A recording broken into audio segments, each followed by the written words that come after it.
The crystal chandeliers in the Waldorf Astoria ballroom cast a harsh glow on the hundreds of New York's elite, gathered for what was supposed to be the merger of the century. Presley stood beside Ethan Blackwell, the son of our biggest rival turned savior, her fingers white-knuckled around the microphone. In 3 heart-stopping seconds she slid the enormous diamond off her left hand, held it up like a weapon and spoke into the stunned silence. "The only person I want to marry is Reagan." My name echoed through the room like a gunshot. Gasps turned to murmurs, then chaos as cameras flashed, and her father Victor Harrington lunged forward from the front row. My heart hammered against my ribs as our eyes locked across the sea of shocked faces. This was the moment we had both dreaded and dreamed of, the one that would either free us or destroy everything we knew. Security guards in black suits rushed the stage, but Presley did not flinch. She dropped the ring, it clattered across the polished marble, and rolled to a stop at the feet of a stunned waiter. Ethan stood frozen, his face draining of color, the prepared speech dying on his lips. I pushed through the crowd, my tailored black suit suddenly feeling too tight, elbows bumping against silk gowns and tuxedos. Whispers followed me like smoke. "Is that her? The lawyer?" "No, the marketing consultant." Victor Harrington's voice boomed over the microphone as he snatched it from his daughter. "This is a family matter, everyone please remain calm." But the damage was done. Phones were already out, live streams lighting up social media with headlines that would tear through our lives by morning.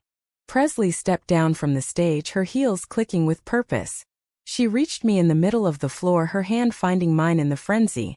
"Reagan, we have to go now." Her voice was steady, but her palm was slick with sweat.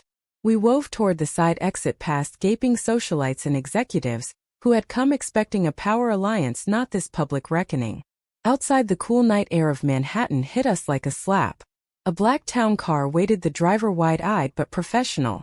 We slid inside and the doors slammed shut, cutting off the shouts. As the car pulled away from the curb, Presley leaned her head against the window, her breath fogging the glass. "I did it, Reagan. I finally did it." I squeezed her hand tighter, my mind racing through the consequences. The Harrington empire hung by a thread, 5,000 employees depending on this merger. Her father's health already fragile from the stress. And us, 2 women who had built a love in the shadows, now thrust into the blinding light. What price would we pay for this truth? The city lights blurred past as we sped toward my apartment in Chelsea. Presley closed her eyes, but tears slipped free anyway, tracing paths down her flawless cheek. "I love you," she whispered, and in that moment the weight of 2 years of secrecy pressed down on me. We had met at a charity gala for women's leadership 3 years ago when she was still the golden daughter of Harrington Enterprises, and I was the ambitious consultant pitching campaigns. Our conversation had started over bad champagne and ended with a stolen kiss in the coat check room. From there it was late-night drives to the Hamptons, quiet dinners in Brooklyn hideaways, and promises whispered under covers that no one could know. Her family was old-money conservative Catholic roots that viewed anything outside tradition as weakness. My own background was simpler, single mom raised in Queens, no trust fund, no expectations beyond hard work. We built something real anyway, fragile and fierce. But the crisis changed everything. When the car stopped, I helped her inside my small but cozy loft overlooking the Hudson. She kicked off her heels and collapsed onto the couch, burying her face in her hands.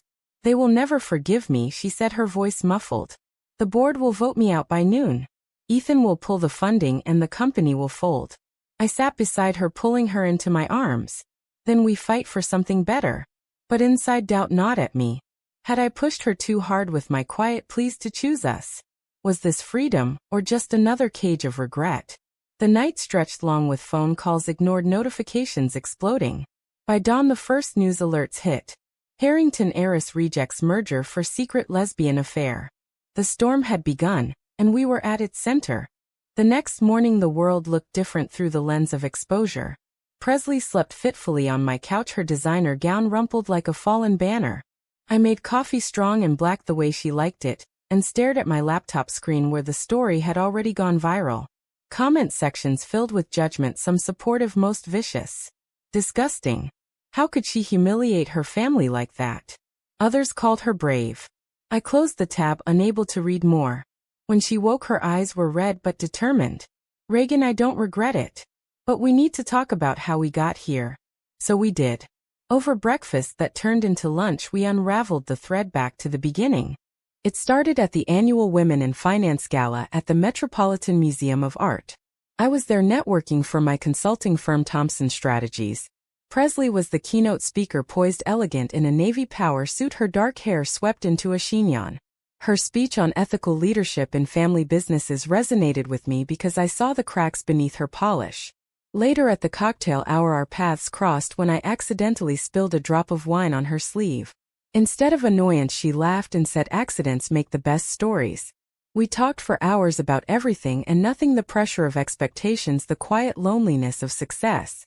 By the end of the night, we exchanged numbers under the guise of professional collaboration. The first date was coffee in a nondescript cafe in Soho. The second was a walk in Central Park after dark. By the third, we admitted the spark was more than friendship. Our love grew in stolen moments. Weekends in Vermont cabins where no one knew us. Texts coded with inside jokes. I met her on her terms, never pushing for public acknowledgement because I understood the cost. Her father Victor had built Harrington Enterprises from a small hedge fund into a Wall Street powerhouse, but his values were ironclad. Marriage to a man, alliances that strengthened the bloodline. Coming out would mean exile, she always said. I accepted it because loving her was worth the hidden pieces of myself. We fought sometimes about the secrecy. I remember one night in my kitchen after a close call when her sister almost caught us. "Why can't we just tell them?" I asked.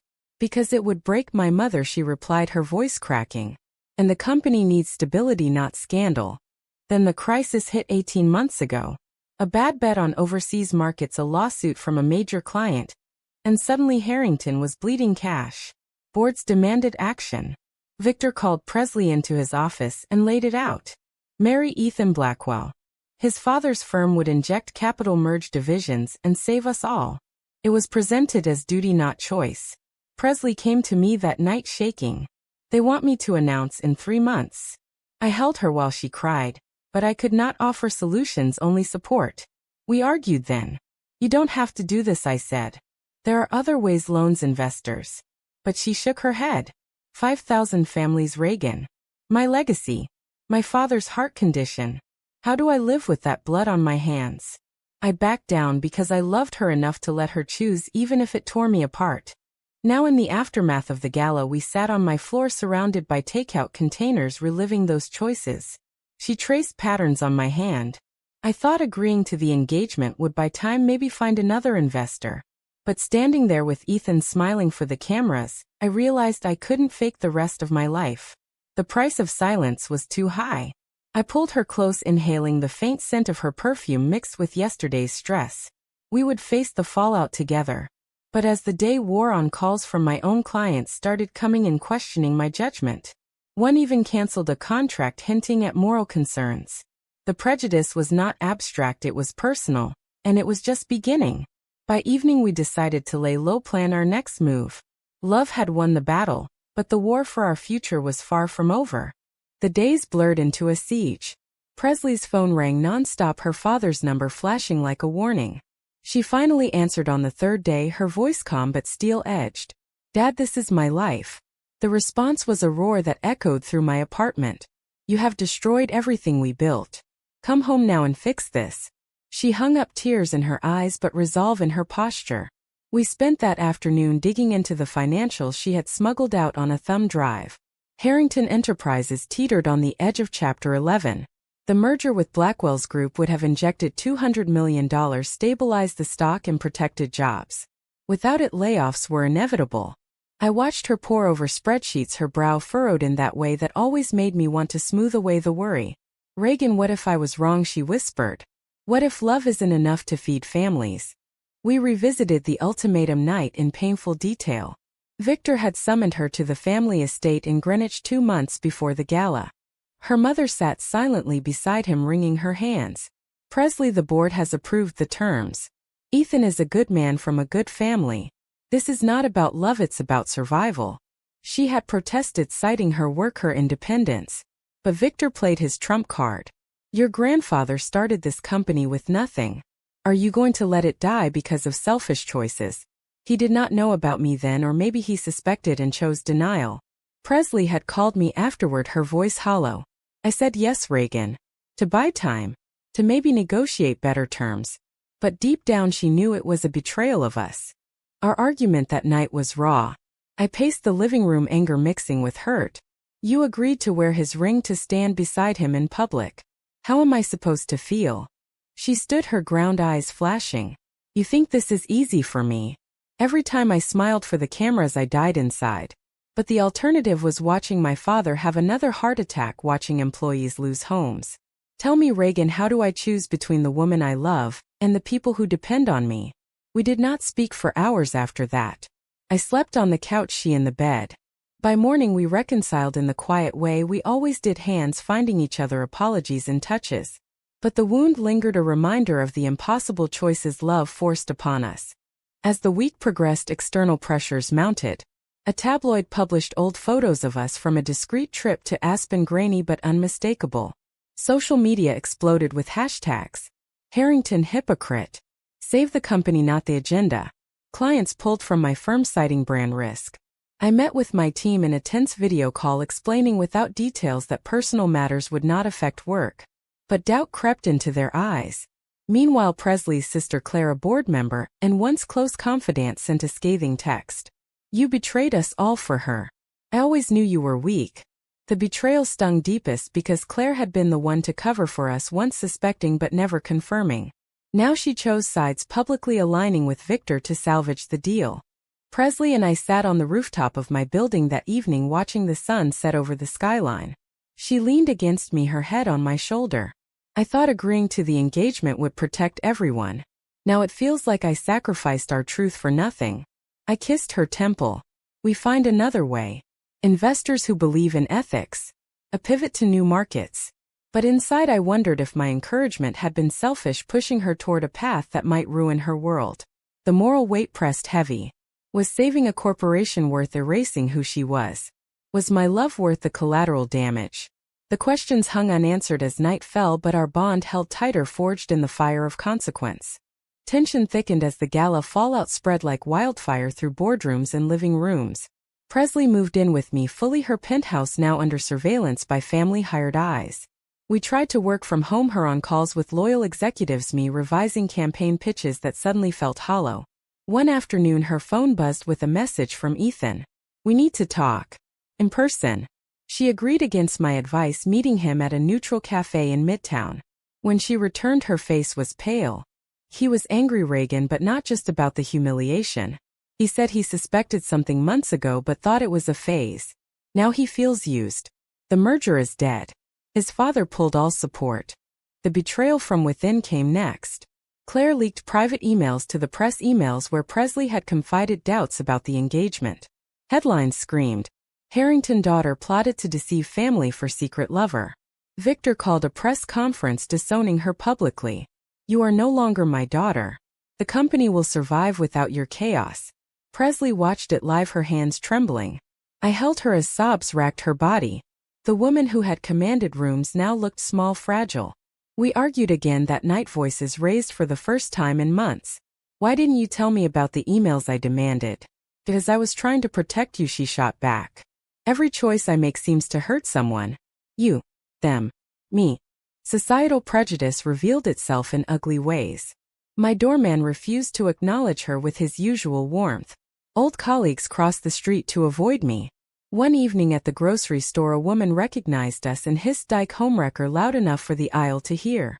Presley straightened her spine and stared her down, but later in the car she broke. Is this what our life will be? Constant judgment. I pulled over and cupped her face. We build our own world. One where we don't apologize for loving. But the words felt thin against the reality. In the quiet hours we revisited decisions. The moral tangle deepened. Presley questioned if her initial agreement to the engagement had been cowardice or compassion. I questioned if my support for her truth had been love or pressure. We listed the costs. Jobs lost, already 200 in early cuts. Family bonds severed, perhaps forever. Her mother's silent texts begging her to reconsider. My career stalled, projects on hold. Yet in the center was us, the steady flame that refused to extinguish. One night she turned to me in bed, her voice soft. Reagan, if I could go back, would I change it? No. Because hiding was killing me slowly. The awakening was painful but necessary. We fell asleep entwined, drawing strength from the very thing society condemned. The climax of this phase came when Victor demanded a final meeting at the family estate. We drove there together, my hand on hers the whole way. The mansion loomed cold and imposing. Inside, accusations flew. "You chose lust over legacy," Victor thundered. Presley stood tall. "I chose honesty over lies." The confrontation left us both drained but united. Driving back to the city, we knew the path ahead was uncertain but ours. The price was steep but the alternative unbearable. Weeks turned into a battlefield of lawyers and headlines. The company filed for emergency restructuring. Without the merger, stock plummeted. Presley's name became synonymous with scandal in financial circles. She threw herself into damage control, calling former allies, pitching alternative funding rounds. I supported from the sidelines, revising her presentations late into the night. But cracks appeared in our armor. One morning she snapped at me over coffee. If I had stayed silent, none of this would have happened.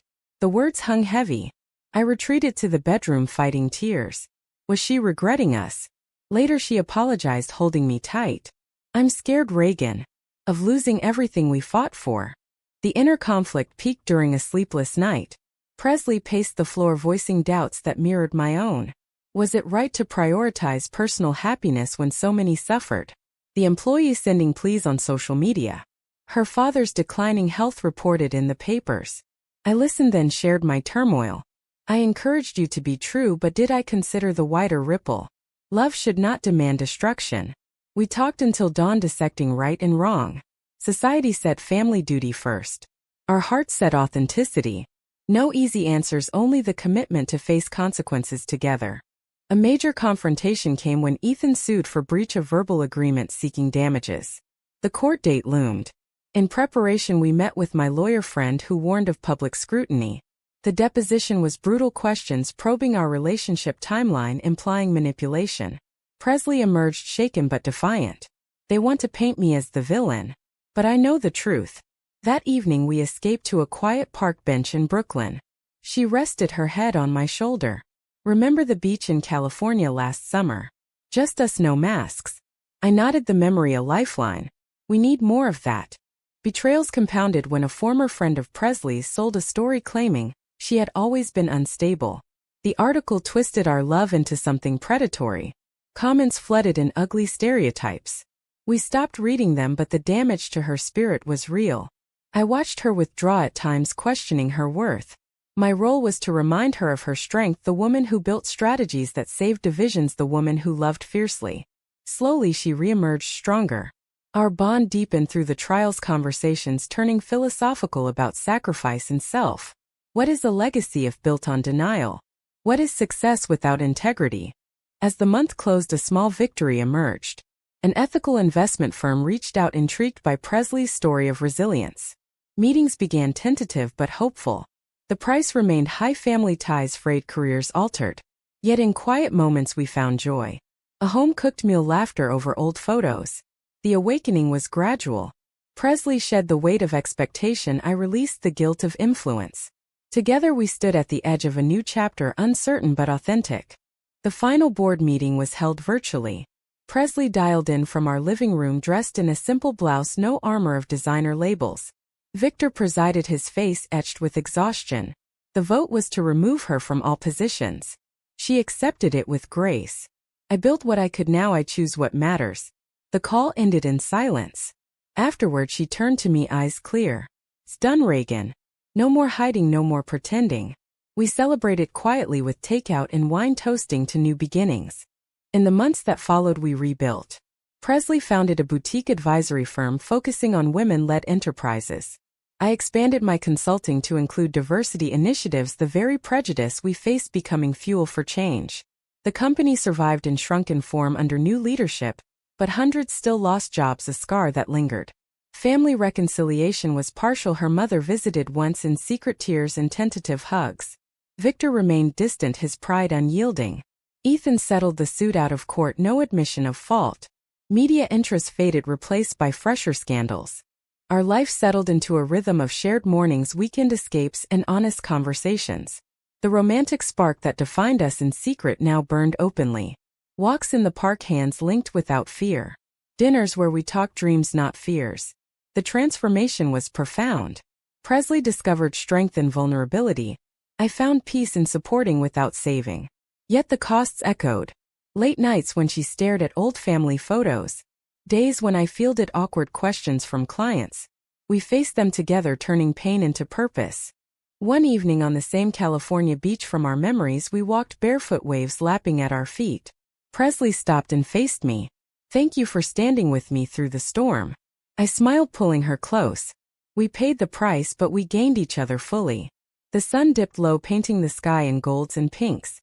In that moment the struggles felt worth it, the awakenings complete. Did Presley do the right thing by choosing love over legacy, or did her decision selfishly destroy more lives than it saved?